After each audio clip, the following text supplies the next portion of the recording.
Bonjour justement Eva, je parlais de vous. Tiens. Oui, merci Philippe, bonjour à tous. Bienvenue, bonjour Bertrand Chameroy. Bonjour. Comme tous les jours Bertrand, c'est l'heure de votre écran de veille. Je pose la question rituelle même si j'ai ma petite idée. D'autant que je l'ai annoncé à 9h05. Oui. Qu'avez-vous regardé hier ? 3, 2, 1, bonne année!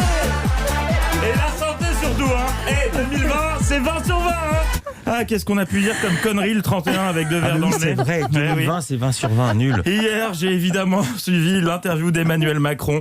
Mais avant, j'ai regardé la chaîne Astro Center. C'est une chaîne de voyance en direct, canal 195 de certaines box. Elle existe vraiment. Mais hier, elle était exceptionnellement diffusée sur toutes les chaînes, toute la journée.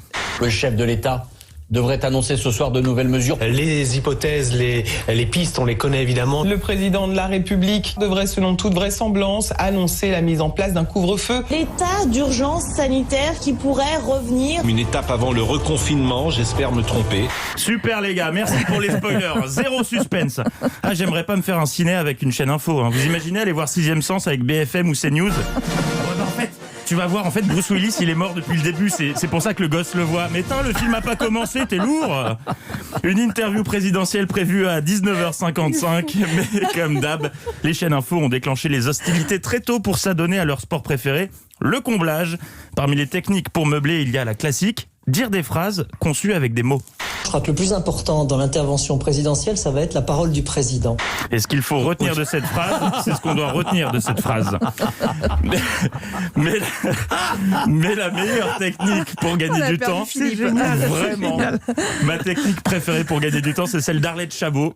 Sur LCI, elle a décidé de parler en 33 tours au ralenti. Emmanuel Macron osera-t-il imposer des couvre-feux dans les villes touchées par la seconde vague de l'épidémie?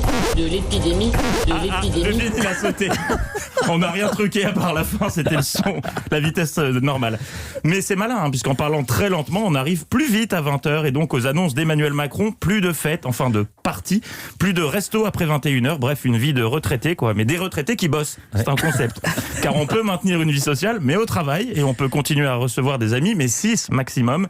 Une règle qui va vous obliger à vous poser les bonnes questions et faire des choix. Qui sont vos vrais amis ? Il entre directement à la première place du top 6. C'est Hervé, sa quiche au saumon n'était pas dingue la dernière fois, mais son imitation de Mitterrand en fin de repas met l'ambiance. Et en plus, il vous a filé ses codes Netflix. Elle perd 4 places cette semaine. C'est Muriel, fan des 3 cafés gourmands. Elle arrive toujours les mains vides et ses histoires tombent à plat. Elle est donc considérée comme contact inutile et sort du classement. Ah, ça va être sympa, les petits clous.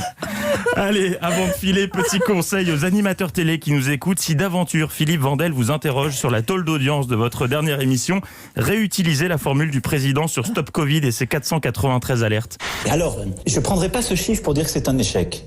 Ça n'a pas marché. Voilà. Nuance. Faudra penser à la ressortir, celle-ci. Allez, comme dirait Gilles Boulot, un soir d'octobre pluvieux après 3 quarts d'heure d'annonce plombante. Très bonne soirée à tous. C'est ça.